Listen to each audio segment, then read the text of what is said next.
izina rya Data n'irya Mwana n'irya Mutima Mweranda. Ora n'umukama.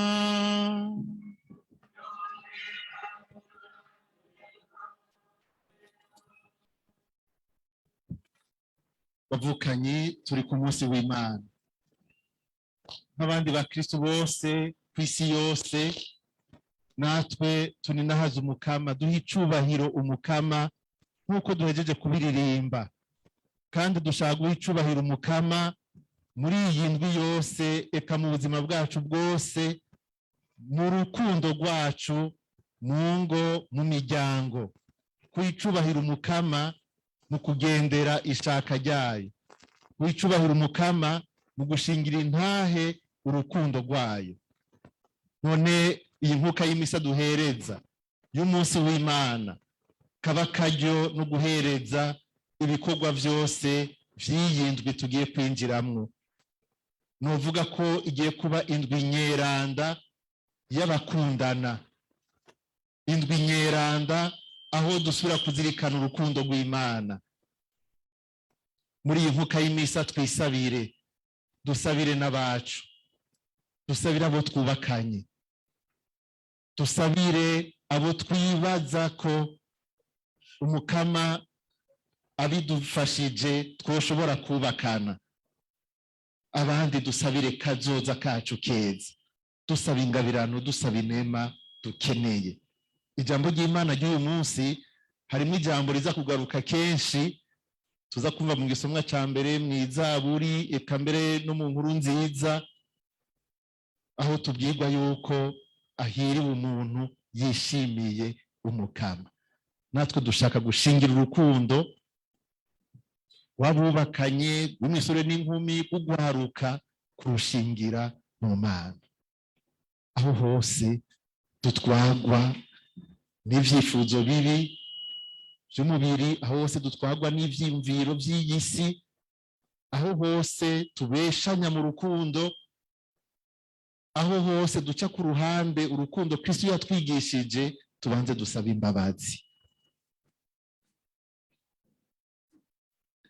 Ndirega ku Mana rugira byose no kuri mwebwe bene wacu, kuko nacumuye cyane mu vyiyumviro, mu mvugo, mu ngiro no mu kwiyobagiza ivyo nategerezwa.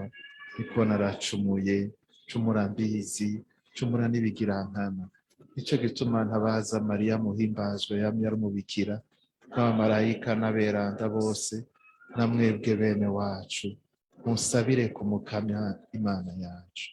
Imana rugira vyose nitugirira ikigongwe, maze niyamara kuturekurira ibicumuro vyacu, iduhe ubuzima budahera.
dusabe.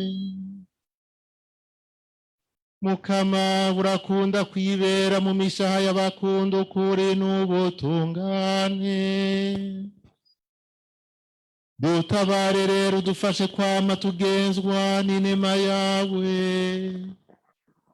kugira ngo ushime kugerera muri twebwe.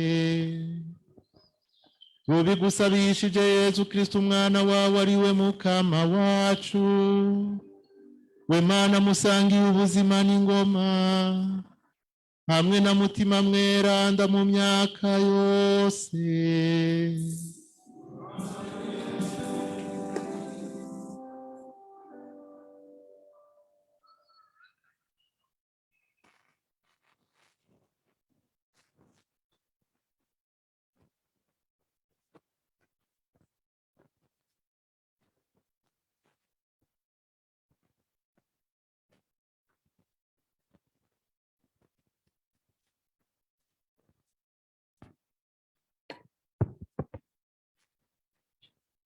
Ivyo dusoma mu gitabo c'umuhanuzi Yeremiya. Ngiri riyazwe n'Umukama. Aragowe umuntu yishimira uwundi muntu akizigira ikiremwa, nayo umutima wiwe wiyonkora ku Mukama. Asa n'amashugwe yo mu gisaka, ubuhigwe buraza ntabimenya, aja kugerera mu gahinga ka Nyaganande. Arahiriwe umuntu yishimira Umukama akizigira Umukama. Asa n'igiti cyatewe ku nkombe y'uruzi, kigashorera imizi yaco mu ruzi. Ku ruzuba ntacyo cinona, kiguma gitotahaye, naho imvura yotara ntikibura kwama. Ijambo ry'Imana.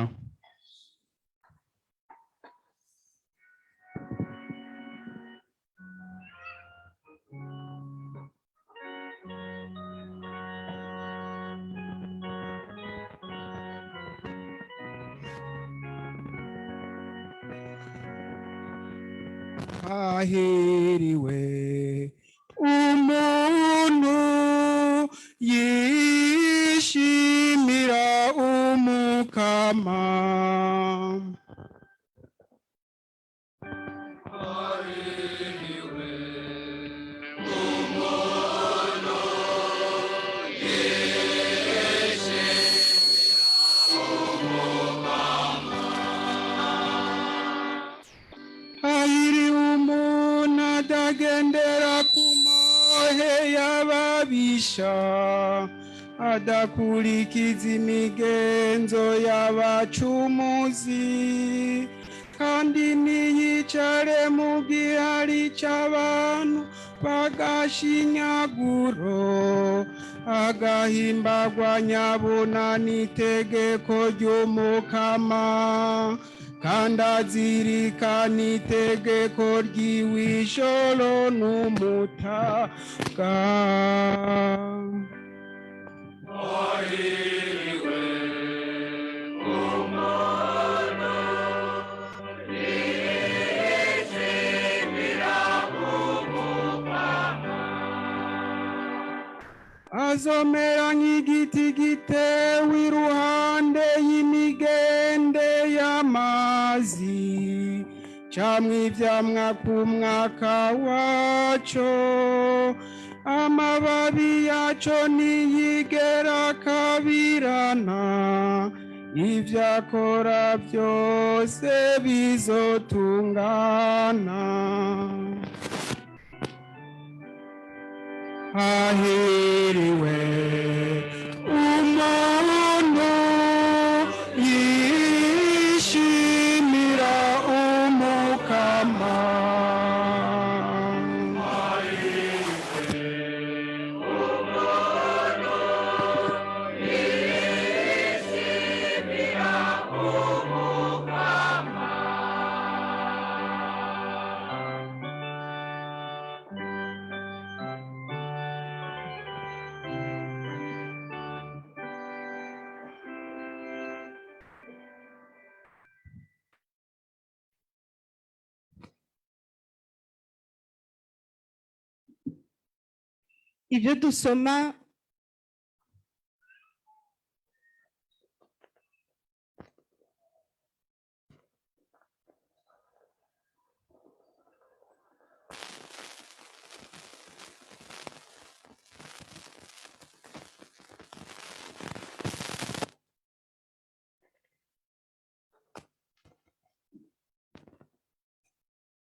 Ibyo dusoma mw'ibaruwa rya mbere umutumwa Paul yandikiye abakorenti. Nshuti zanje, ko bama bigisha ko Kristo yazutse mu bapfuye, none ni kuki hari bamwe muri mwebwe bavuga yuko atazuka ry'abapfuye ririho? None abapfuye nibaba batazuka, na Kristo nyene ntiyazutse. Naho niyaba Kristo atazutse, ukwemera kwanyu ntaco kumaze. Muracari mu bicumuro vyanyu, kandi abapfuye bemera Kristo bapfuye akagirire. Muri ubu buzima bwonyene, nitwaba ariho twizigiye Kristo, mu bantu bagowe turabambere. Kira noneho, Yezu yarazutse mu bapfuye, aba ari wabatangurira. Iryo ni ijambo ry'Imana.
Umukama yavuze ati, nimunezerwe muhimbagwe, kuko impera yanyu izoba nini mu ijuru.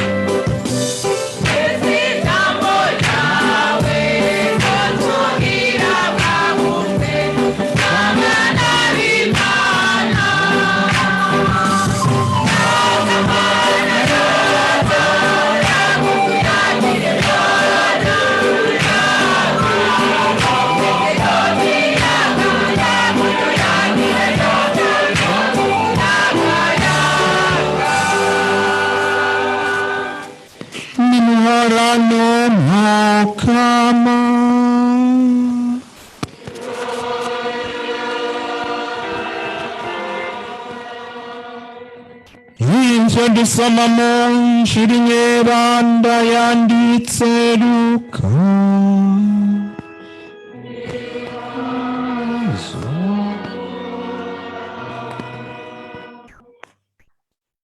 Yezu amaze kumanukana n'abatumwa biwe 12, ahagarara ku itaba ry'umusozi. Hari ishengero ry'abigishwa biwe n'abantu benshi bava mu Buyudeya bwose, i Yerusalemu, n'abo mu micungararo ya Tiri na Sidoni. Hano yerekeza amaso ku bigishwa biwe avuga ati, murahiriwe mwebwe boro, kuko ubwami bw'Imana ari ubwanyu. Murahiriwe mwebwe mushonje ubu, kuko muzohaga. Murahiriwe mwebwe murira ubu, kuko muzoronka akanyamuneza. Muzoba muhiriwe umunsi abantu bazobanga bakabaca bakabambika ibara kandi bagasenga izina ryanyu bakabe kubera umwana w'umuntu. Nimunezerwe muhimbagwe urya munsi, kuko impera yanyu izoba nini mu ijuru. Uko niko basokuru bagiriye abahanuzi. Nyamara mwewe rero muragowe, mwebwe batunzi, kuko mufise ikibanezereza. Muragowe mwebwe muhimvye ubu, kuko muzosonza. Muragowe mwebwe mutwenga ubu, kuko muzoganya. Muragowe umunsi bose bazobavuga neza. Uko niko basokuru bagiriye abahanuzi b'ibinyoma.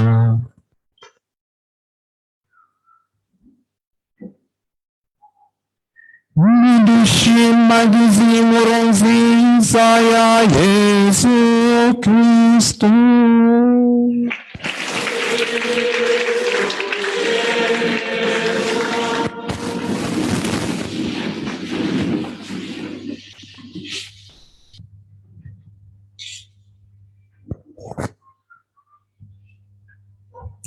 Yesu ati, muzoba muhiriwe umunsi abantu bazobanka bakabaca bakabambika ibara kandi bagasenga izina ryanyu bakabe kubera umwana w'umuntu. Muzoba muhiriwe. bavukanye mboreza Imana mu nkundire mu kwegera aya meza meranda y'ijambo ry'umukama. Ibanze duhe icubahiro iri jambo ry'umukama, twongere duhe icubahiro uwavugiye mu banditse aya majambo meranda, tunamuhe n'ikaze abari badufasha kwakirira ijambo ry'Imana. Dutangure tuvuga tuti ingoma na mutima mweranda, kugira ngo urukundo bagufitiye rwomera muri bo nk'umuriro wawe. Tuma umuzirikanyi wawe nta kitazorema, uzohindura n'isi.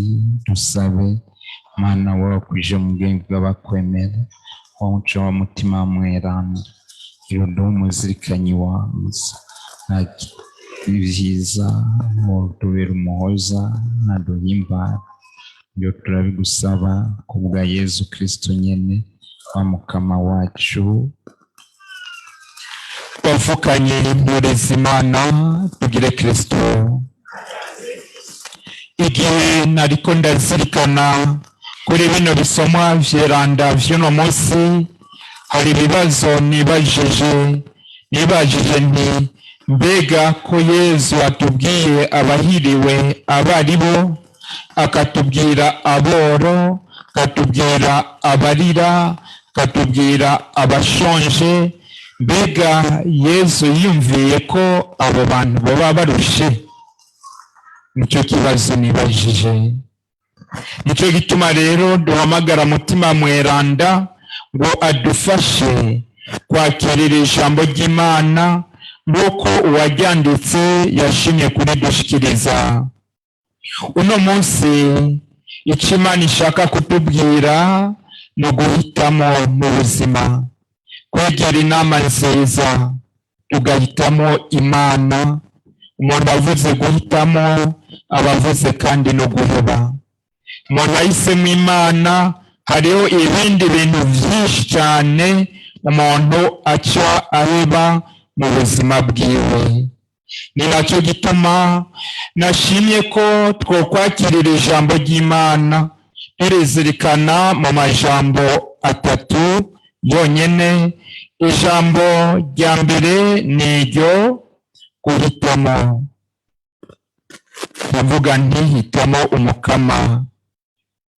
Ijambo rigira kabiri ni ijambo imizi, racine. Ijambo rya nyuma duca turisanga mu nkuru nziza, ni aya majambo ane Yesu atubariye: uwuririwe n'ugowe uwariwe.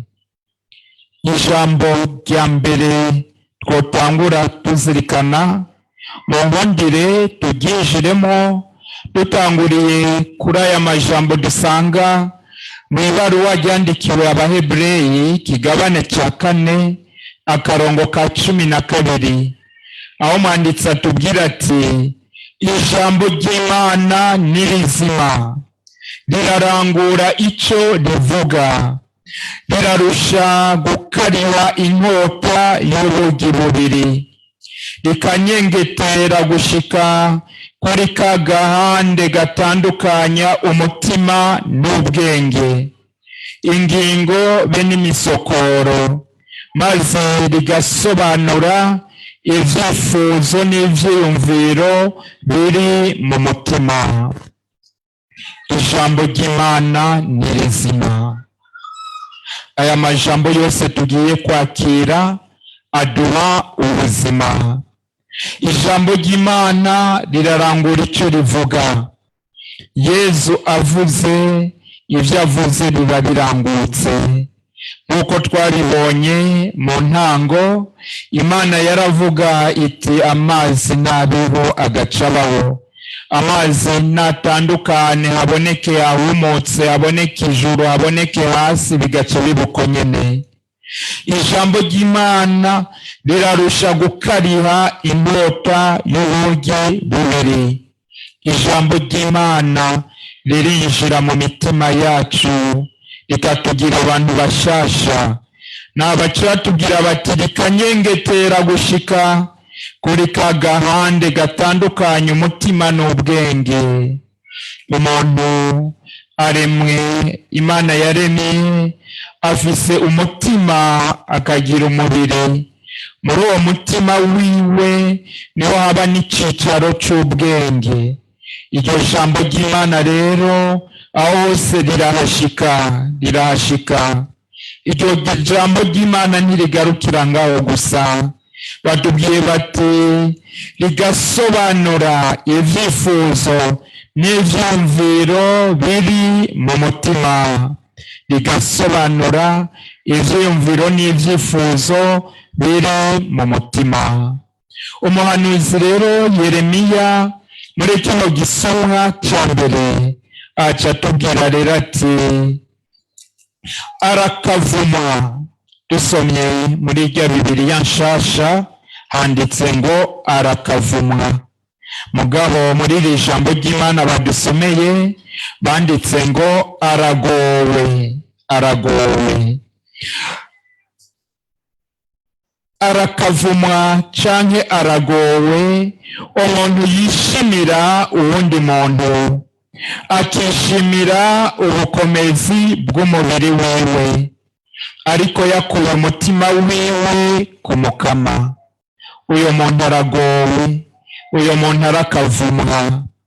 Aragahezagirwa kandi umuntu yishimira umukama, yishimira umukama, akaba amizero yiwe, uyo aragahezagirwa. Duca dushikira rero rya jambo navuga nti uhitamo neza, kwigira inama nziza ugahitamo neza. Twebwe mu buzima bwacu shetani iraza ikadupropose ibintu vyayo, ariko n'Imana iraduha ijambo ryayo. Imana rero ikitubwira duhitemo. Niwahitamo ivyo uriko usabwa na shetani, uzoba umuja wa shetani. Niwahitamo, ninahitamo icyo Imana iriko iradusaba, uzoba rangura icyo Imana ishaka. Umuntu rero mu buzima bwiwe, muri uko guhitamo, qui de choisir et de renoncer muri uko guhitamo n'ivyijana. Hama hariho inkurikizi z'ico umuntu yahisemo. Uhisemo neza n'abandi bazovuga ko uri muri vyiza. Uhisemo nabi uno munsi canke ejo haza bazokubwira ko wahisemo nabi kandi uri muri bibi. Umwe wese rero nacahamagarira mutima mweranda. Mutima mweranda akaza kumurikira ubwenge bwacu, akaza kumurikira ugushaka kwacu, kugira ngo mu guhitamo sinihende. Ndashobora kwihenda uno munsi, ejo nkazicuza guhitamo. Twebwe rero turazirikana ko ngahantu kuri iyi si tugendera vyose bitama ari vyiza, hama hari ibigeragezo. Saba rero Imana izo nkomezi umwe wese agire shwa nziza. Ngahantu utanga uburorero bumwe bumwe bw'ingene abantu bagenda barahitamo, kugira umwe wese yumvirize amashwa ahora agira ingene uwo ruhitamo urabe ko ruhitamo neza. Hariho akantu barungitse mu magrupe ya WhatsApp benshi marakabonye. Umugabo yarabanye nabi n'umukenyezi wiwe, araheza uno mugabo acabwira uno mukenyezi wiwe ati cyo ngusavye nuko usubira iwanyu, umvire mu nzu usubira iwanyu. Uno mukenyezi yarazirikanye ariyumvira, araheza ahitamo neza. Niwe yaciye abwira umugabo wiwe ati ugurura rero ninjire. Umugabo nawe ati nakubwira uca iwanyu. N'umugore ati wacu nihe? Cenda urubavu rwawe, ugurura rero ninjire iwanje. Ni muri wewe rero ugurura. Umugabo yaciye anuma ntiyaronse icyo asubira kwishura. Nuvuga mu buzima turahamagariwe guhitamo. Dushobora guhitamo utazi ijambo ry'Imana. Ijambo ry'Imana turarisoma tukarizirikana rikatubera ubuzima. Niyo muntu rero aheza agahitamo neza. Mwavyumvise mu bagiye badushingira intahe, mwumvise kuri iyi ntahe ya nyuma uwahisemo kuzigama ubwirentegegwa. Mwumvise ujya mukobwa yamubwiye ngo uwo twahora dukundana twahebanye yampevye kubera ko nanse tuko turenga ibwirizwa rya 6.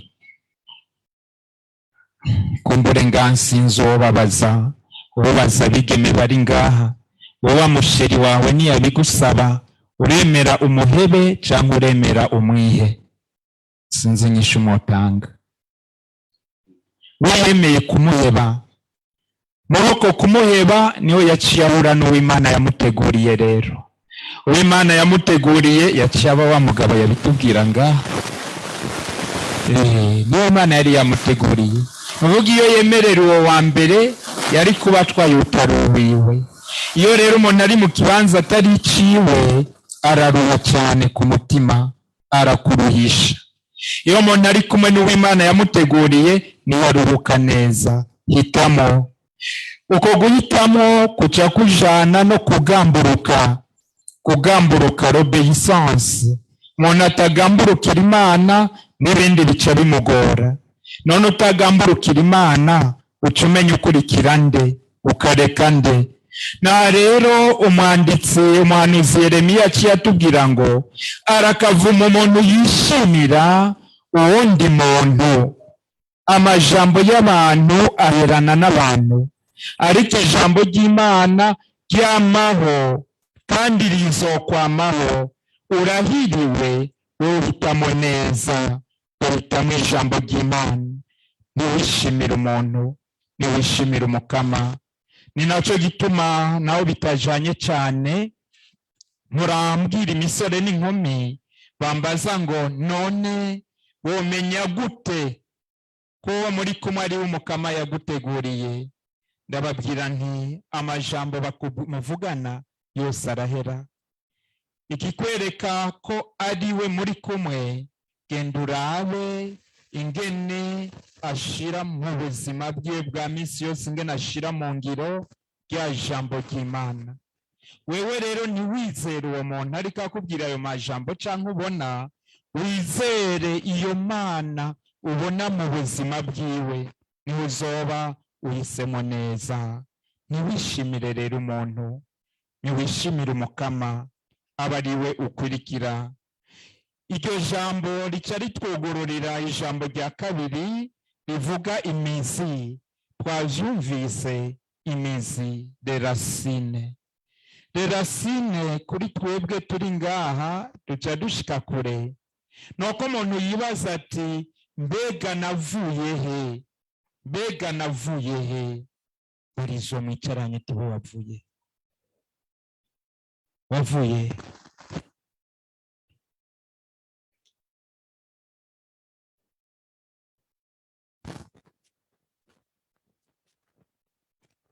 Umuntu amaze gutegera agasubira akazirikana, agategera ko yavuye ku Mana kandi asubira ku Mana kandi aja ku Mana, araheza agaca azirikana ko imizi ituma yamara umuntu muzima, yamara umuntu afise igihagararo, nuko agaruka ku Mana.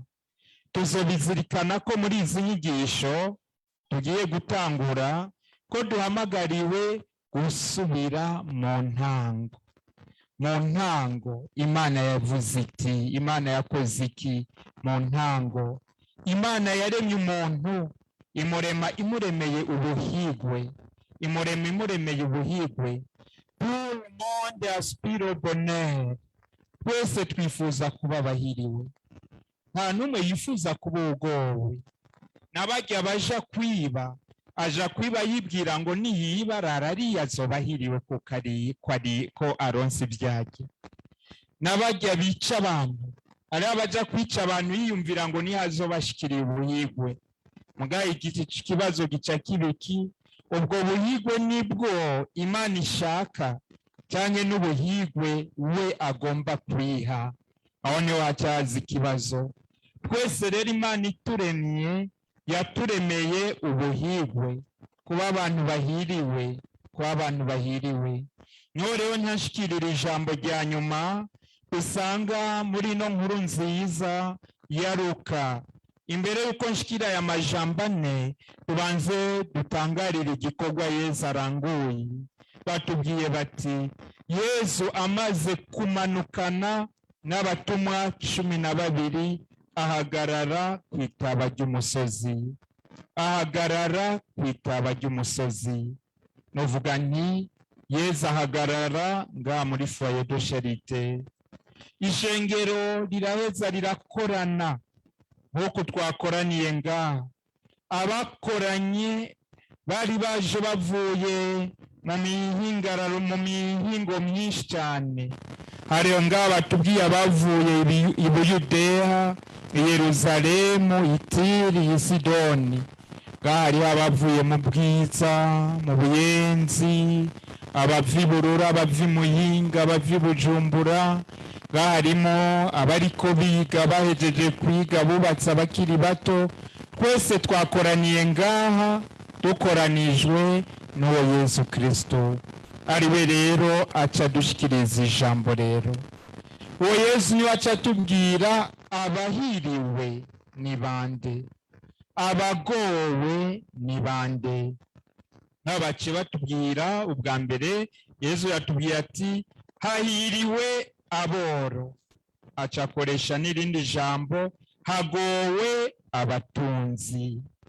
Hahiriwe aboro, hagowe abatunzi. Hahiriwe abashonje ubu, hagowe abahimvye ubu. Hahiriwe abari mu marira ubu, hagowe abatwenga ubu. Hahiriwe abantu bankwa kandi bakambikwa ibara bahogwa Umwana w'umuntu. Hagowe muri kano kanya abantu bose bazoba bayaga neza. Umuntu aca yibaza none ibi bintu Yesu atubwiye ntibyoroshe. Niho rero duca tubandanya turondera kwinjira mu gutegera ijambo rimwe rimwe. Ababoro Yesu atubwiye ni bande? Ababoro Yesu ariko aratubwira ni wewe, ni jewe, n'uyo muntu wese yogurura umutima wiwe akawugururira yashaka ry'Imana, akawugururira kurondera no gushikira bwa bwami bw'Imana, akawugururira gukora icyo Imana ishaka. Igihe cyose umuntu ariko arondera gukora icyo Imana ishaka, nta na rimwe azigera abona ko yarangije, nta na rimwe azigera abona ko yabishoboye. Uzokwamubona ko gikeneye gutera iyindi ntambwe, kongera gutera iyindi ntambwe. Umworo n'uyo rero aca bugufi imbere y'Imana, akarondera gutungishwa n'Imana no gukora icyo Imana yonyine ishaka ko arangura. Wewe rero uri umworo, uragowe wewe witwa ko utunze ubu, ko uvuga ngo Imana ntayo nkeneye, ko uvuga ngo iby'Imana n'ibisanzwe, ukarondera gutera akagere iri jambo ry'Imana, Imana igushaka ko. Ubugira kabiri, hahiriwe mwebwe mushonje, mwebwe mushonje ubu. Ubushonje n'umworo umuntu yoshaka kubifatanya, ariko turazi umuntu ashonje arondera gufungura. None jewe ndondera gufungura iki? Ndondera gufungura iki? Aha rero ntibigarukira kuri za mfungurwa gusa dufungura tugaburira umubiri, kuko ijambo ry'Imana ritubwira ngo umuntu ntatungwa n'indya gusa, atungwa ariho n'ijambo ryose riza riva mu kanwa k'Imana. Urahiriwe rero wewe ufata umwanya ukicara ugasoma ijambo ry'Imana, ukicara ugasoma ijambo ry'Imana. Rimwe mu makosa abantu bo muri iyi myaka tubamo, tugwamo, dukora n'irihe, ni uvuga ngo nta mwanya mfise. Urabura umwanya wo gusoma ijambo ry'ubuzima, mugabo umwanya wo kuja mu bindi umuntu akawuronka. Wewe rero ufise iyo nzara yo gusoma iryo jambo ry'Imana, ni wewe uhiriwe, ni wewe Yesu ariko aratubwira. Yesu aratubwiye kandi ko uhiriwe wewe uri mu marira, wewe uri mu marira. Amarira tuhora tuyabona. Hari abantu barira bayobewe mu ishure, hari abantu barira babuze abantu, hari abantu barira nk'abagabo baraye bakubiswe n'abagore, hari abantu barira kubera imvo nyinshi, sibyo? Ngo nk'ubu no basaba ngo murire, sinzi ko muvyemera. Amarira tugiye gusoma mu ijambo ry'Imana, igihe cyose hari amarira hacavyuka umutima w'ikigongo, hari amarira havyuka umutima w'ikigongo. Ca wibwira uti mbega umuntu ariko ararira nomufasha iki, nomukorera iki, nomuhoza gute, nomuhoza gute? Uno munsi rero urahiriwe wewe wemera ko ku Mana vyose bishoboka. Imana ntiravuga ijambo rya nyuma, oya, igihe cyose ugumurindiye ijambo ry'Imana. Uno munsi bwije guma wizeye ko ejo bucya, uno munsi uri mu ngorane guma wizeye ko ejo izo ngorane zizohera. Wewe rero uri mu marira, mugabo ukagumana ukwizera, umurindiye ko Imana ikuzuza akanyamuneza kayo. Yesu yaciye yongera aratubwira ati muzoba muhiriwe mwebwe muri mu rwanko, mwebwe banka, mwebwe bahama, kubera umwana w'umuntu ati hazoba igihe cyanyu cyo kunezerwa. Umuntu rero ahisemo kuba umwana w'Imana, byose ntivyama vyoroha. Turamaze kubibona kenshi, iyo mu muryango wewe uhisemo kuba umwana w'Imana, hari n'igihe utanguye gusenga muhira bacakubwira ngo gende hanze, jane gende musengere hanze, gende usengere hanze. Iyo umuntu ahisemo kuba umwana w'Imana mukuri ku kazi, ugatangura kuba mu muco, ugatangura kugendera mukuri, hari igihe usanga baciye baguha imitation kuko uri kubuza amahoro abamenyeye gukorera shetani no gukorana na shetani. Iyo uri umwigeme ugahitamo kuziga mu buzima bwawe gushikire wa munsi Imana yagutegurira, hari abazokubwira kuri akarofa ko wasizwe n'amajambere. Ya mvugo y'abanyeshuri bo muri kaminuza, abameze uko ntibakibaho, nibijuju. Oya, suko bimeze rero, suko bimeze. Umuntu rero mu buzima arahitamo gukorera Imana canke kuba umwana w'Imana. Narigeze gutanga akakarorero k'abantu bagenda bishimira abandi, ndabigereranya n'imbeba. Narabivugiye ngaho umunsi umwe n'ubu ndabisubiremo, ndabigereranya n'imbeba. Iyo mbeba yatanguye kumenyereza umwana wayo kwiba, iyo mbeba igiye kwiba gakijana n'umwana wayo, ikigisha umwana ingene ziba zikiba, ikigisha umwana.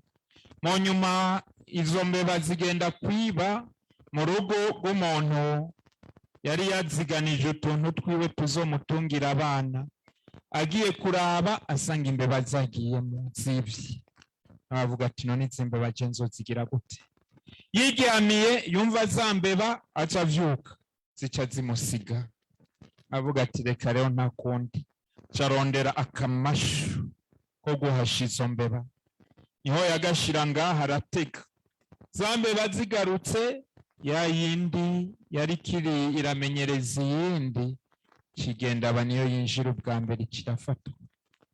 Ifashwe mwene gutega aca arumva ko imbeba ifashwe, aca aravyuka.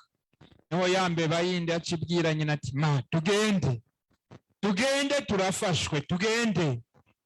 Niho nyina yabwira umwana iti mwana, abona nani kamenyo kagira ndiko ndatwenga, napfuye.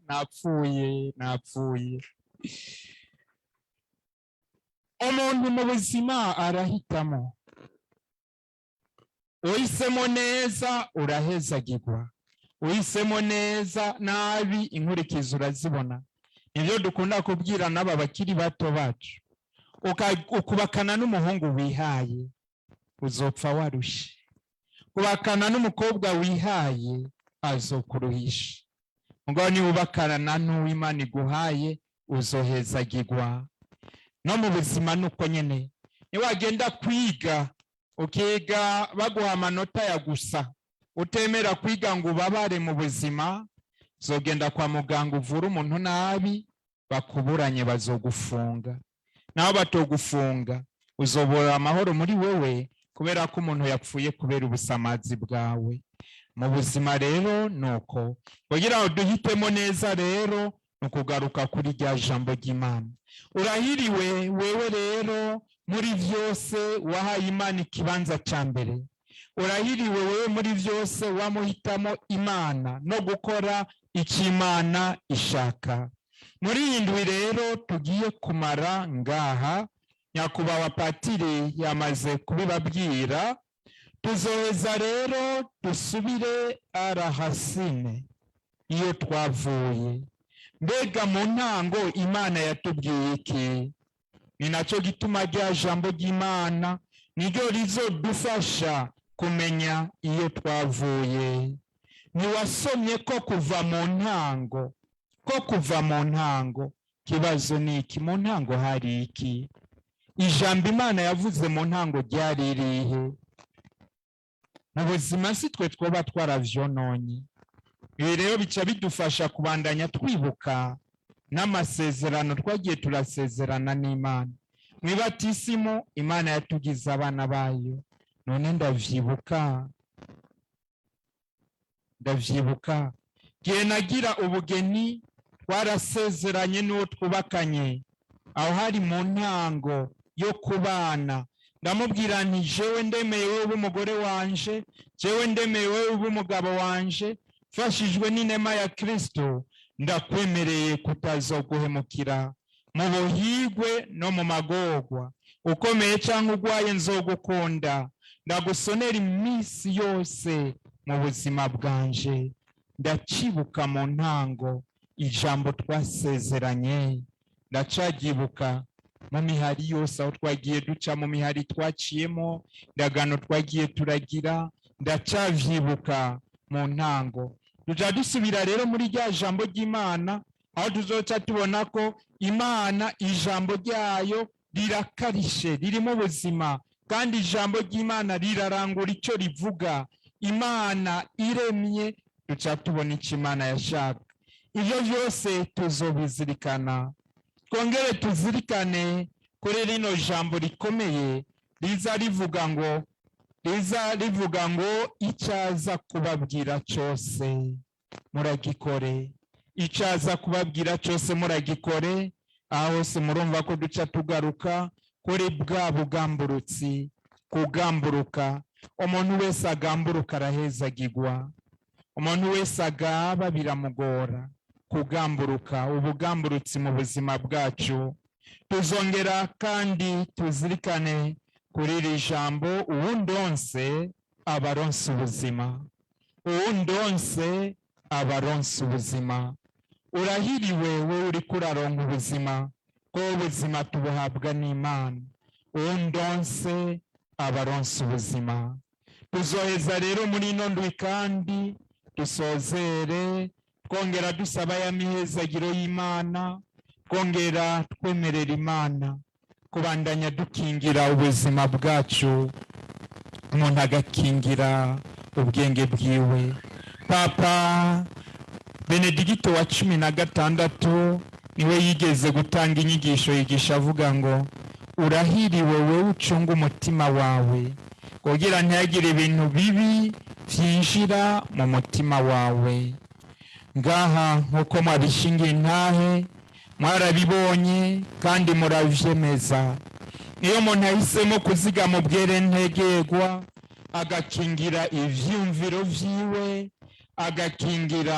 agacunga amajambo avuga, agacunga n'ingiro ziwe n'ibiza mu bwenge bwiwe, araheza akaba umuntu atekanye, akiga akamenya, agatunganya imigambi akayirangura, agakunda kandi agakunda mu kuri, akaryama agasinzira. Mugabe y'ibintu utabigize uko, mu buzima uhungabana kenshi. Kandi rero shetani ntiyicara.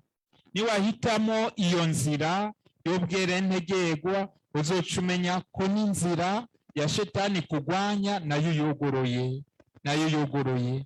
Kuko iyo wamaze kuva mu nzira y'Imana kwaja mu nzira yorohera shetani, shetani ca yitekanira. Nimwe mumva batubwira ngo umuntu yari katembera mu gisagara, aciye mu kigo c'abihebeye Imana, usanga hari amashetani arenga 1000. Mugaciye ahari imaraya, asanga hari shetani imwe. Niho yaca abaza ati ibi bishoboka bite? Kubera iki yayo mashetani yipanze uko? Mwacavuga bati amashetani 1000 arahari bihebeye Imana. Nuko ishetani imiza gukwega umwe, ayandi mashetani acafasha kugira bishobore kukwega. Ati mugabo hari imaraya, shetani yaramaze kuyigarurira. Hari shetani cungeye akarere gusa. Niwahitamo rero inzira yo kuba umwana w'Imana mukuri, uzosenga cyane nkuko babitubwiye, niho uzokura inkomezi. Uzosoma rya jambo ry'Imana rikubera imfungurwa, niho uzokura inkomezi. Ndangize rero nsubira kubibutsa ya majambo twasanga muri rya baruwa ryandikirwa Abahebreyi, abatubwiye ngo ijambo ry'Imana ni rizima, rirarangura icyo rivuga, rirarusha gukariha inkota y'ubugi bubiri, rikanyengetera gushika kuri ka gahande gatandukanya umutima n'ubwenge, ingingo be n'imisokoro, maze rigasobanura ibyifuzo n'ivyiyumviro biri mu mutima. Ese iryo jambo ry'Imana dusanze mu Baheburayo ikigabane ca 4 karongo ka 12 ryotubera imfungurwa muri iyi misi yose tugiye kumara ngaha no mu misi yose y'ubuzima bwacu. Imana ibandanye ihabwa icubahiro.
tuve hasi tugaragaze ukwemera kwacu.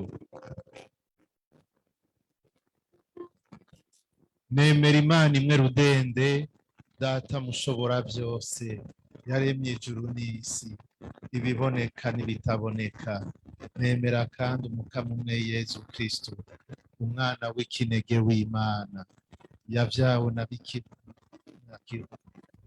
n'Imana iva ku Mana, n'umuco uva ku muco, n'Imana y'ukuri iva ku Mana y'ukuri. Yaravyawe ntiyaremwe, asangiye kamere na se, byose vyaremewe kuri we. Yavuye mw'ijuru ku bwatwebwe abantu, kugira ngo adukize. Yihaye umubiri mu nda ya Bikira Mariya, ku bwa mutima mweranda yigira umuntu, kugira abambwa ku musaraba ku bwacu kuri Ponsiyo Pilato. Arababara arahambwa, araheza azuka ku munsi ugira gatatu nk'uko byari byaranditswe. Hanyuma yurira mw'ijuru, yicara iburyo bwa se, kandi azogaruka n'ubuninahazwa aje gucira urubanza abazima n'abapfuye. Ingoma yiwe ntizoba igihera. Nemera kandi mutima mweranda, umukama ari we soko ry'ubuzima, akomoka kuri Data na Mwana. Turamusenga kandi turamuninahaza nk'uko tubigirira Data na Mwana, niwe yavugiye mu bahanuzi. Nemera kandi Eklezia imwe nyeranda katolika kandi ishingiye ku batumwa. Nemera kwibatisimu kuri ibicumuro ari imesa, turereye izuka ry'abapfuye n'ubuzima buzokurikira. Amen. Dusabe. Bene wacu nidushire hamwe twese dutakambira umukama, atabaza abantu bose amahoro kw'isi, kandi azobaronsa ubuhigwe mw'ijuru.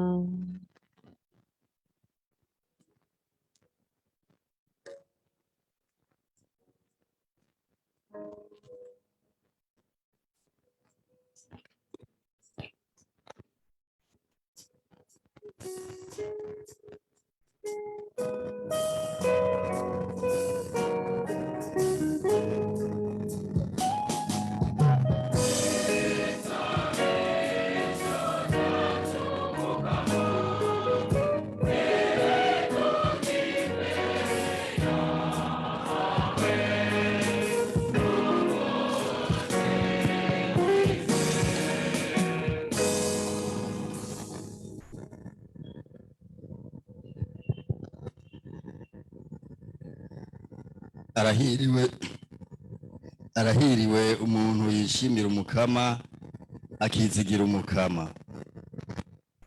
Mukama Mana Serukundo, turaguhereje Eklezia yawe kugira ngo uyizigame, uyikomeze kandi ugume uyihezagire. tugutuye cyane cyane abo wayishinze, papa, abepiskopi, abasaseredoti, abadiyakoni, nabo bose bayirangurira mu butumwa. Mubahe umutima w'ukwemera, ukwizigira n'urukundo, kugira ngo bafashe abandi kwama bishimira no kwizigira wowe gusa, muvyeyi wacu. Twumvire se Mukama.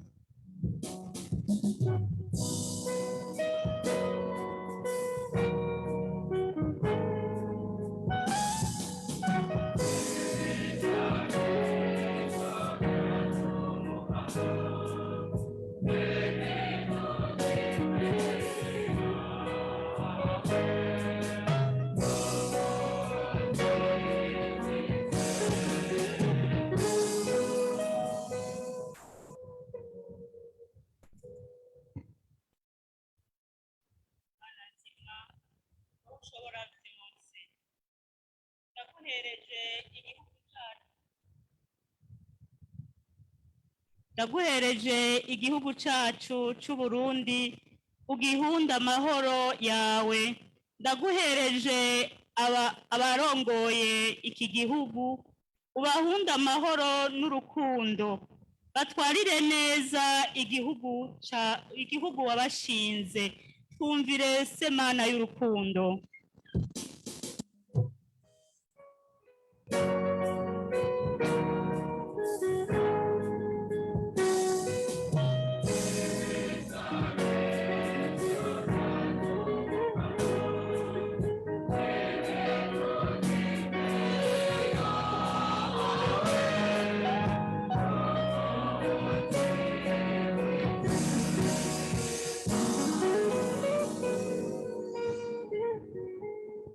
Mukama uri mweranda gose, ni wowe mizero yacu.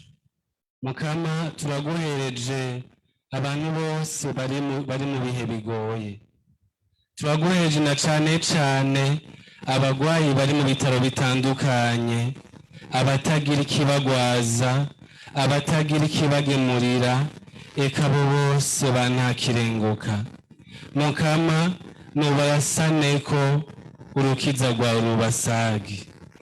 Mukama turaguhereje kandi rwose abo bose bihebuye bagwaye ingwara zidakira n'abandi bose bagwaye coronavirus, ni wowe mwami w'ubuzima bwabo, ni wowe muganga nyawe kandi umuganga mukuru. Turaguhereje Mukama kandi abafunzwe, abagwaye ku mutima no ku mubiri, ni wowe Mukama biteze kurukiza rwawe.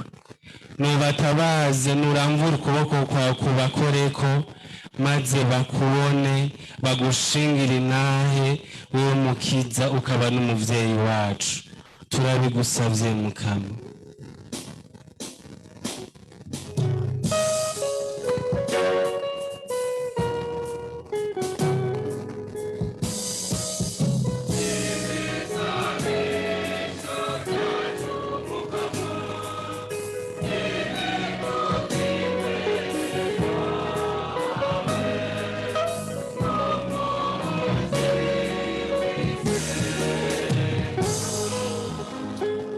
Kira noneho Kristu yarazutse mu bapfuye, abariwe abatangurira. Mukama wacu Yezu, natwe twese wateye iteka ryo kuza mu ngoro yawe, turakwihereje. Nufashe imiryango iri hano, imisore n'inkumi baje bakugana, hamwe n'ugwaruka kuguhitamwo, dushingire imizi kuri wewe. Tumurikiwe n'ijambo ryawe, nuduha umutima wo kukubera ivyabona bizima mu batarakumenya, baguhitemwo, bahitemwo ubuzima bw'abana b'Imana. Turabigusavye Mukama.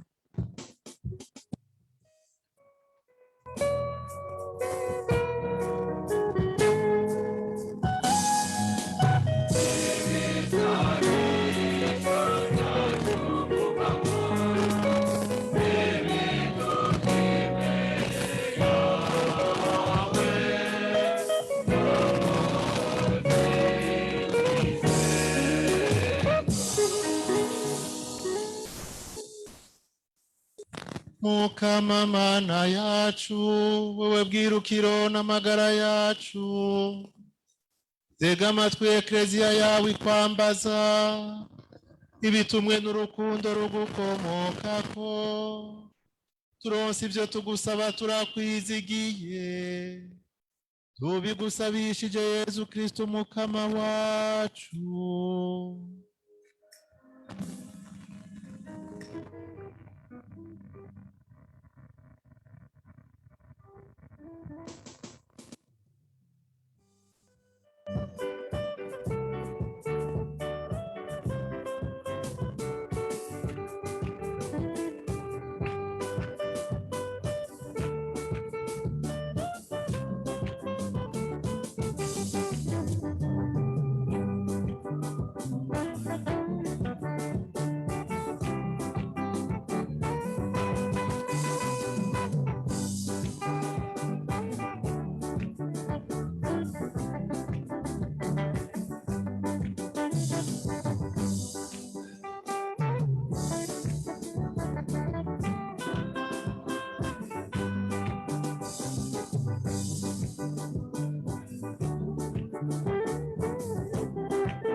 Musabe bavukanye kugira ngo urishikanwa ryanje ari ryo rwanyu, rishimwe n'Imana Data rugira vyose.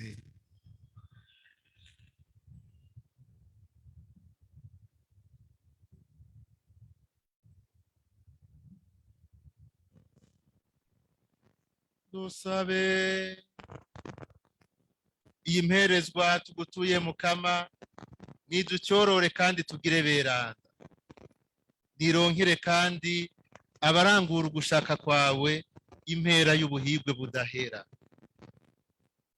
Tubigusabishije Yezu Kristo umwana wawe ari we Mukama wacu, we Mana musangiye ubuzima n'ingoma, hamwe na mutima mweranda mu myaka yose.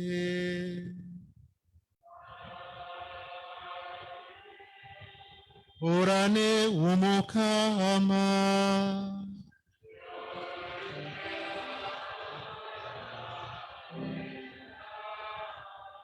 kirurutse umutima,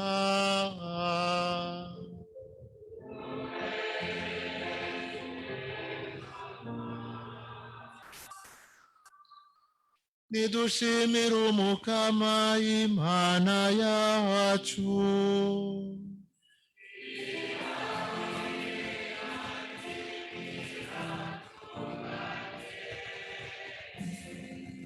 Niko birakwiye kandi biratunganye ko twokuninaza tukagukengurukira iminsi yose na hose, wewe Mukama muvyeyi mweranda, Mana yamaho mushobora vyose, kubwa Yezu Kristo umukama wacu. Niwe yatewe ikigongwe n'abantu bacumuye, yemera kuvyagwa na Bikira Mariya. Niwe yababaye ku musaraba ngo adukize urupfu rudahera, ahazukiye mu bapfuye naho aduha ubuzima bw'amaho. Nico gituma twihetse ku bamarayika bose uko bahangana, tugashira hamwe n'abafise ububasha bose bo mw'ijuru, ngo dutere ururirimbo rwo kukuninahaza kandi twame tuvuga tuti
Mana nzima ni we bweranda nyabwo, ni wewe ubweranda bwose bukomokako. Nico gituma tugusavye ngo urungike mutima mweranda atagatifuza irishikanwa rihinduke ritubere umubiri n'amaraso ya Yezu Kristo umukama wacu.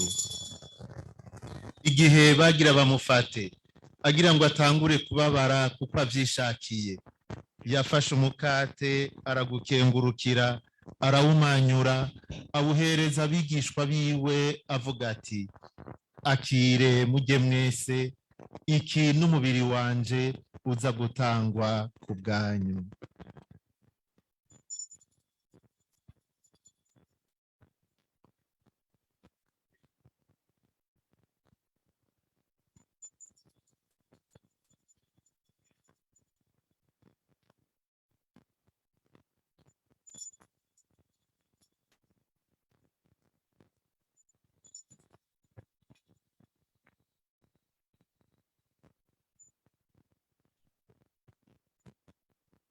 Bamaze gufungura agira kwa kundi afata ikarisi yongera gukenguruka ayihereza abigishwa biwe avuga ati akire mumwe mwese, iyi ni ikarisi y'amaraso yanje, amaraso y'isezerano rishasha kandi rizokwamaho, aza guseswa ku bwanyu no ku bwa benshi abakiza ibicumuro.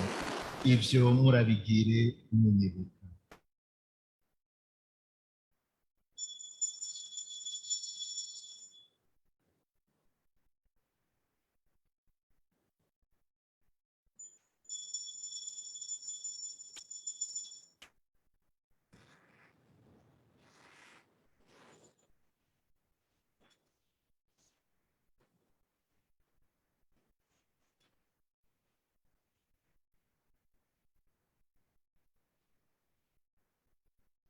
Mana irihanga y'ukwemera n'agatangaza.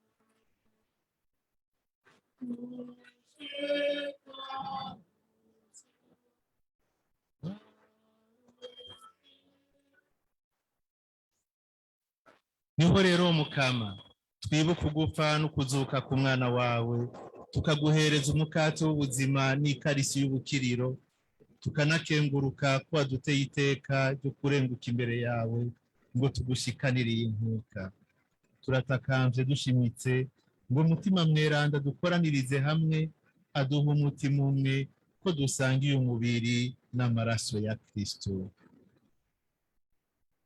Ibuka mukama ekleziya yawe aho iri ku isi yose uzuze mu rukundo. Ibuka umupapa wacu Francisco, umwepiskopi wacu Gervaze, nabo bose bashingurwa ba Kristo. Mana yacu, muri iyi ndwi ya Saint Valentin, turagutuye abantu bose bagize ingo, turagutuye imisore n'inkumi, turagutuye abahungu n'abigeme,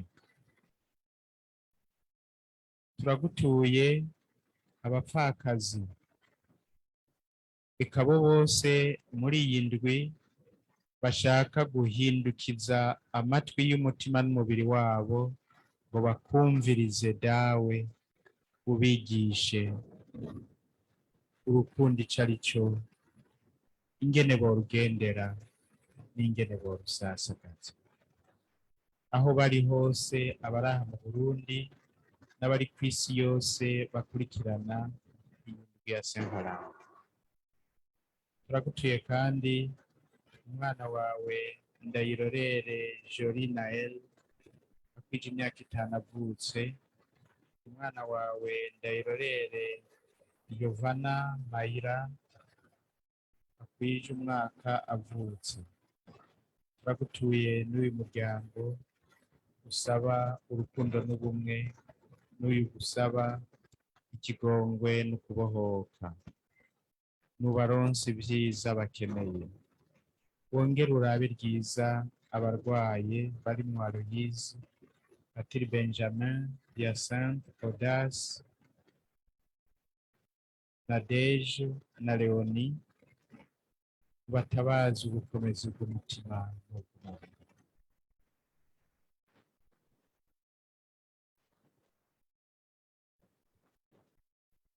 Ibuka kandi mukama bene wacu bamaze kurenguka bakwitavye bizigiye kuzuka, abo turiko dusabira muri no nkuka nyeranda, Jacques, Nyenyeri, Ferdinand, Frédéric, Fidèle, Pasteur, Rose, Caroline, Lazare, Thérèse, Désiré, François, Jean, Alexis, Julien, Peter, Marie, Serge, Monique, Didas, Audace, Anastasie, wahamagaye. Turaguhereje n'abandi bose tutazi, abariko bacikana muri kano kanya bose bakiri wawe bame mu muco w'ubuninazo bwawe. Natwebwe turitakambiye twese tugirira ikigongwe, tuze dusangire nawe ubuzima budahera, twame tukuninahaza turi kumwe na Mariya muhimbazwa nyina w'Imana na Yozefu mweranda umukunzi wiwe n'abatumwa n'aberanda bose baciye kuri iyi si arabatoni bawe, tubigusabishije Yezu Kristo umukama wacu.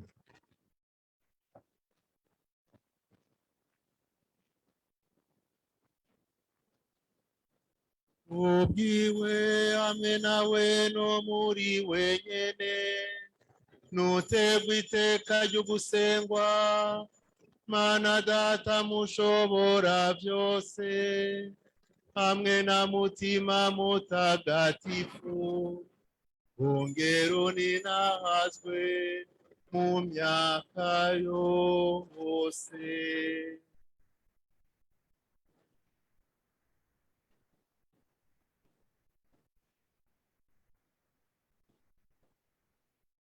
nk'uko twavyigishijwe n'umukama kandi akabidutegereza, muze tuvugire hamwe tuti: dawe wa twese uri mw'ijuru.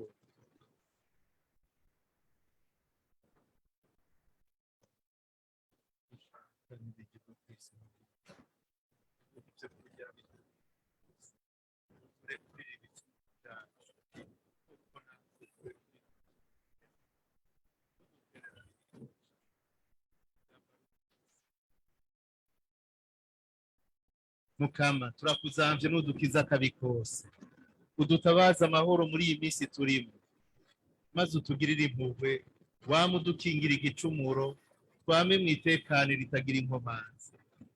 Turindiriye ubuhigwe bw'ijuru n'ihindukira ry'umucunguzi wacu Yezu Kristo.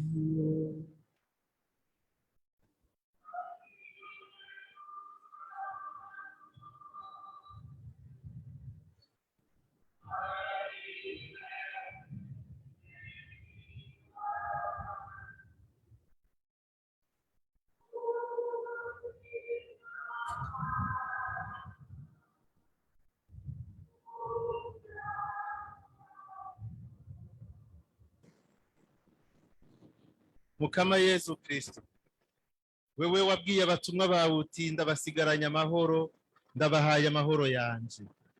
Nturabe ibicumuro vyacu, raba nyabuna ukwemera kw'ekleziya yawe, uyitabaza amahoro n'ubumwe, maze ishaka ryawe riranguke. Wewe nyene ubuzima n'ingoma mu myaka yose.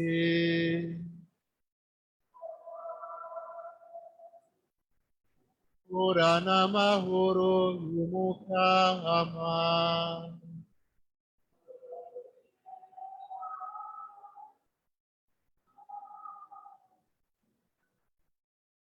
Bashobora kuyifurizanya, tukayabwirana, naho tugakorana.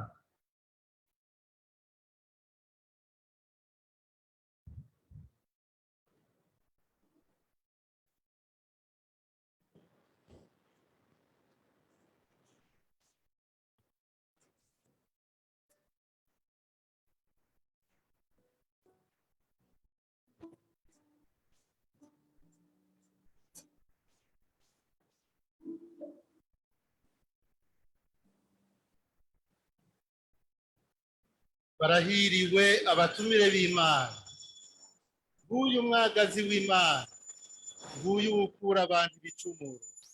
Mukama, binkwiye koza mu mutima wanje, kuva kuvuga ijambo na rimwe, umutima wanje ucukira.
n'uwo basamaye yinjire mu mutima, tugire agacerere tuyage na Yezu aje mu mitima yacu, tumwakire, tumwiture, mbere tumukundire akora ikimuzanye muri twebwe.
Dusabe.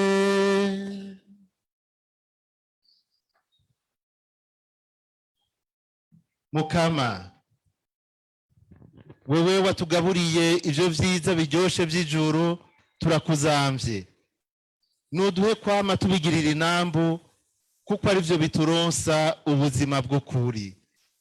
Tubigusabishije Yezu Kristu Mukama wacu.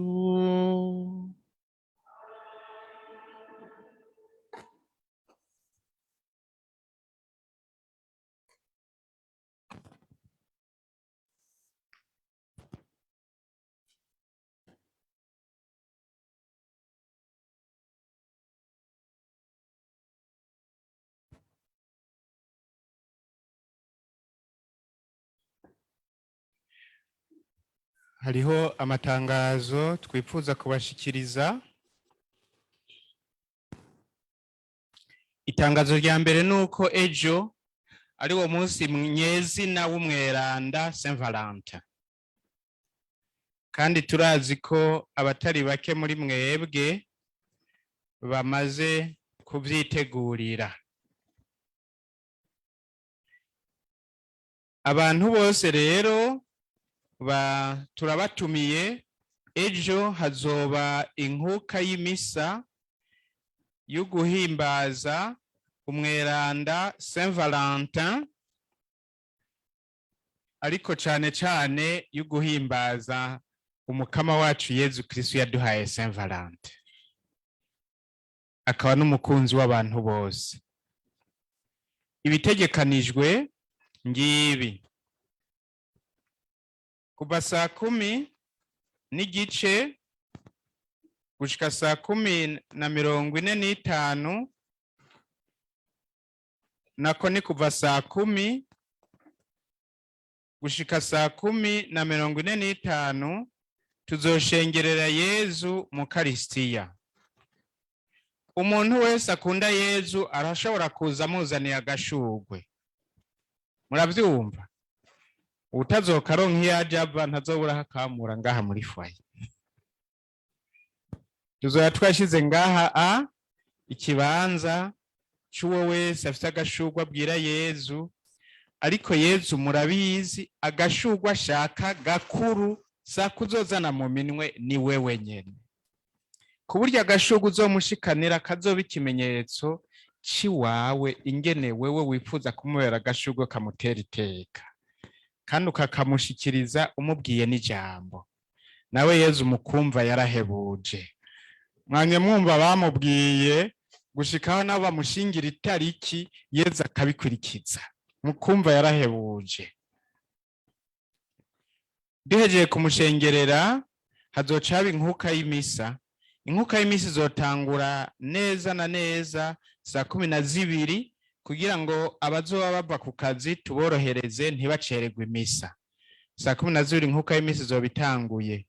Inkuka y'imisa yo gusabira imiryango, ingo, abakundana, mbere no kubahereza Imana muri iyo nkuka y'imisa. Aho ni saa 12. Ivyo muravyumvise ivyejo. Guhera saa 10 mushobora kuza murazanira Yezu rero two dushugwe. Abubakanye barashobora kuzanana bagapfuka mbere Yezu bakamubwira n'ijambo. N'abatubakanye nyene bari mu migwi yose nta wubuzi cabwira Yezu. Kandi nk'ubu ejo kwari isango ry'abakundana na Yezu n'abakundana hagati yabo. Yezu nk'ubu yateguye inema n'ivyiza byo kubaha ku munsi w'ejo, kandi yabikiye umunsi w'ejo. Hirya y'ejo hari vyaho.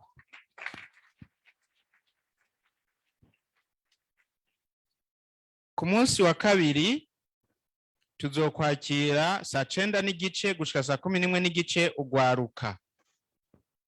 Saa 11:15 gushika saa 1:15 twakire abubatse. Saa 11:15 gushika saa 12 saa 1:15 kandi tuzokwakira abapfakazi. Aho ni ku munsi wa kabiri. Nuwa ku munsi wa kabiri saa 9:15 ugwaruka, saa 11:15 abubatse kumwe n'abapfakazi. Ku munsi wa gatatu 11:15 gushika saa moya n'igice tuzokwakira imisore n'inkumi n'abagabo bonyene, abagabo bubatse bonyene. Mwabagore ntihagire umugabo azobasibana. Hariho inyigisho yateguriwe abagabo bazohabwa bonyene ata mugore abarimo. Ikintu cerekeye abagabo tuzokibabwira neza. Saa 11:15 rero gushika saa moya n'igice naba ku munsi wa gatatu ni misore n'inkumi, hanyuma uwo n'umugwi umwe, umugwi wa kabiri n'abagabo bonyene. Ku munsi wa kane kuva saa 11:15 gushika saa moya n'igice tuzokwakira kandi imisore n'inkumi, twongere twakire abagore bonyene ata mugabo n'umwe abavanze. Mwabagabo ntihagire umugore azobasigarana muri quartier. Turategura inyigisho z'abagore bonyene kugira ngo tubabwire ivyerekeye ibanga ry'abagore. Kuwa gatanu saa 9:15 gushika saa 11:15 tuzokwakira urwaruka, hanyuma saa 11:15 gushika saa moya n'igice naho twakire abubatse bose bari kumwe, abagore n'abagabo. Ku munsi wa gatandatu hari igiteramo c'ijoro ryose. Haheze igihe urwaruka baguma babitwibutsa ngo twaribagiye igiteramo cabo, ngo bakunda guteramira Yezu ntiworaba. None twarabibateguriye guhera saa 2 yo kuwa gatandatu gushika saa 12 zo mu gitondo zo kuw'Imana hazoba igiteramo rero twitiriwe Foyer Saint Valentin yo guteramira umukama, gitekanirijwe bose. Naho urwaruka ariko rwagumye rubisaba, nibo bakunda guterama, mugabo abubatse, abagabo, abagore, abapfakazi, imisore n'inkumi bose baratumiwe. Kandi muri iryo joro nyene niho hazoba indagano z'abashaka kugendera ubwere ntegego. Ariko hariho igisabisho gitekanirijwe imigwi yose. Nuko programme itegekanijwe. Murakoze. Ariko hari ibindi bibiri nagira mvuga imbere yuko patira duhezagira. Icya mbere nuko ejo mwishikanwa muzoshikana mu misa kuzoba ari guterera ku bikorwa byose bizokorerwa ngaha muri iyi ndwi. Ibi mubona turiko turategura, hari n'ibindi tuzoza turazana. Ibyose tubizana kubera tuzi ko dufise amahera. Mugayo mahera hazigaye ko ava mu makotomoni iwanyu agashika hano. None rero muntu wese ushaka guterera turagutumiye ngo uterere. Kandi mbere amahera muterera turazi umukama ni wabaha. Mbere muri iyi minsi muzoronka amahera mutari mwitetse.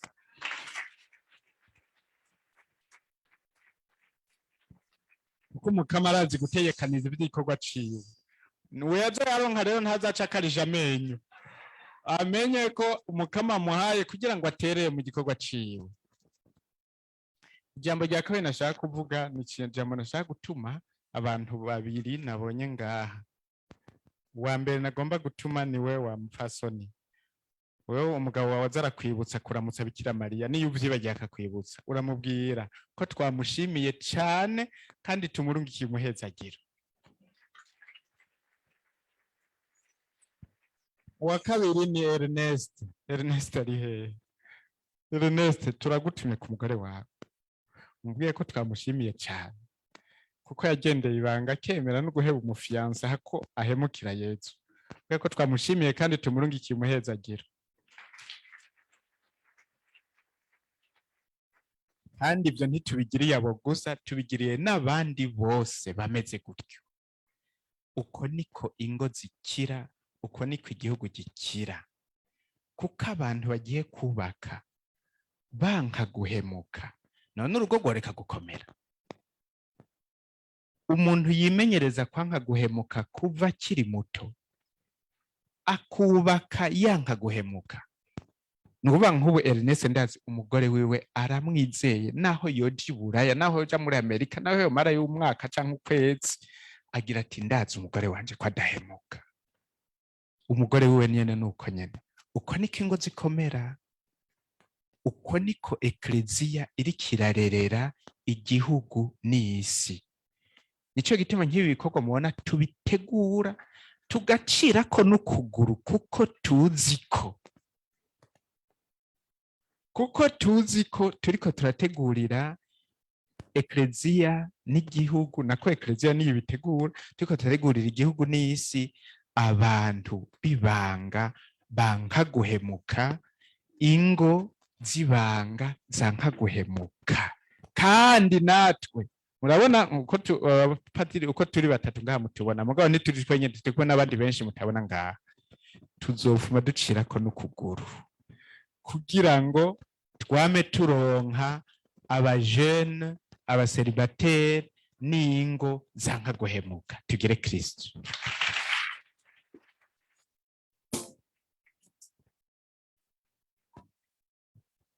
Tugire Kristo.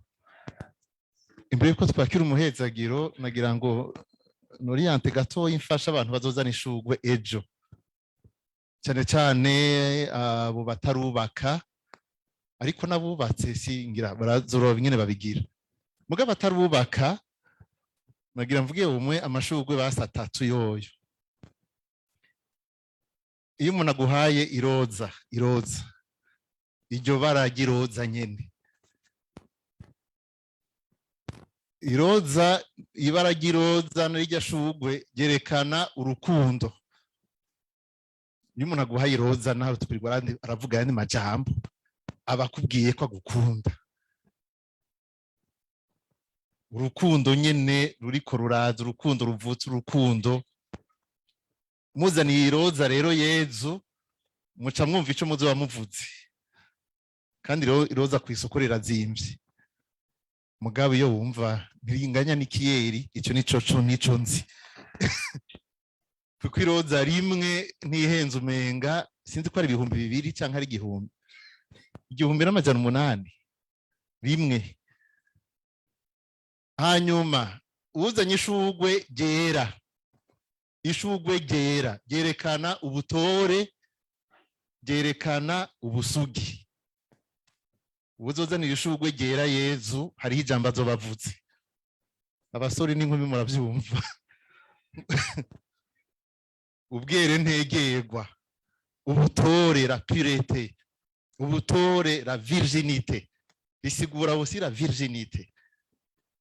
Nico gituma abageni baza bambaye ikanzu yera, vyerekana mu bisanzwe ko bari vierge. Naho bapfa gutura ko bamwe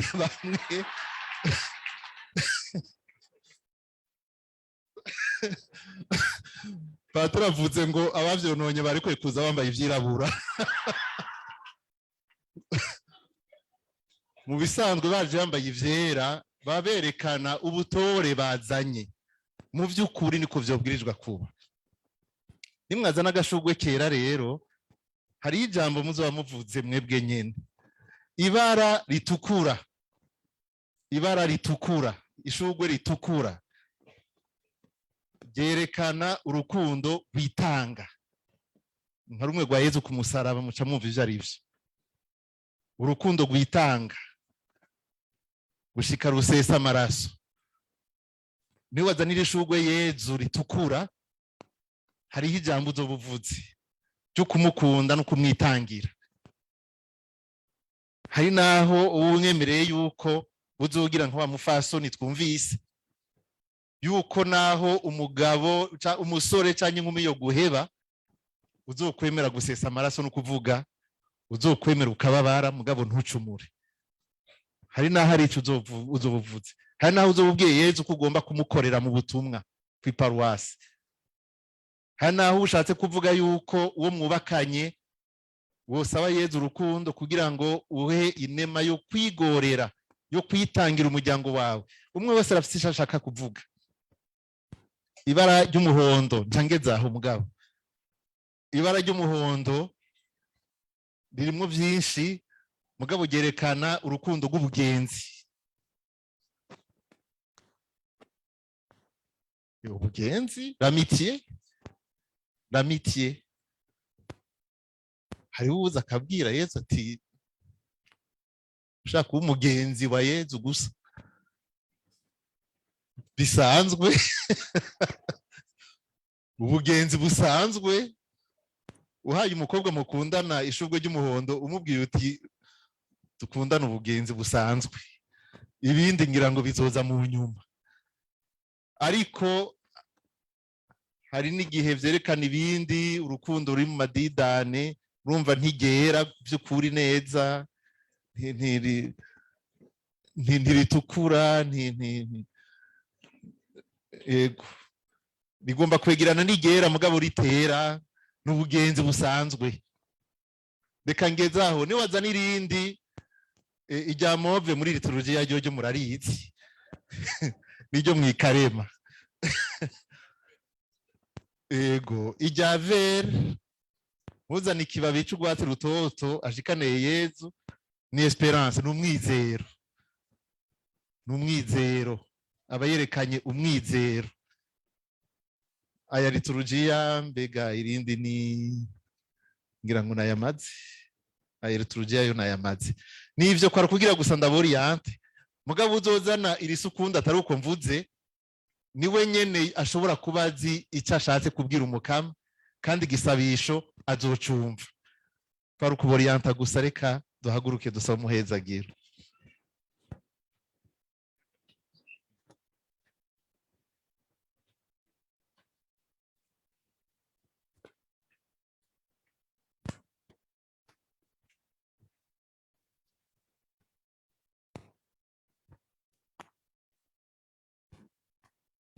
kadufashanye nabo basaserdoti tubashungure ko umuhezagiro kuri uyu munsi w'umukama ora n'umukama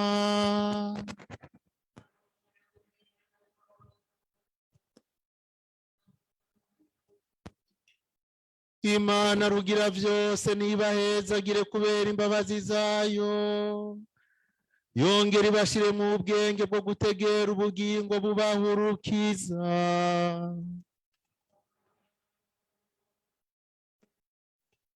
niguma ibafasha gutegera ibikomeza ukwemera kwanyu yongera ibahagarikire mu bikorwa vyeranda nimutezuke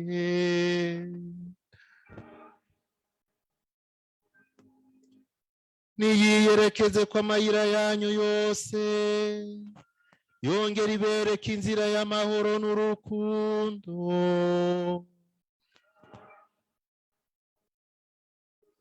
Imana rugira vyose Data na Mwana na Mutima Mweranda nibahezagire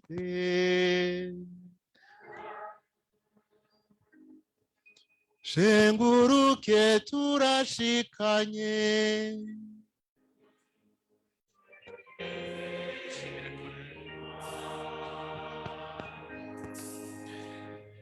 nitwogenda tudashimiye iyi korali yo muri Paroisse Saint Augustin yadufashije ni Augustin Mweranda mwakoze cyane mufashe tubakengurukire bakomera amashi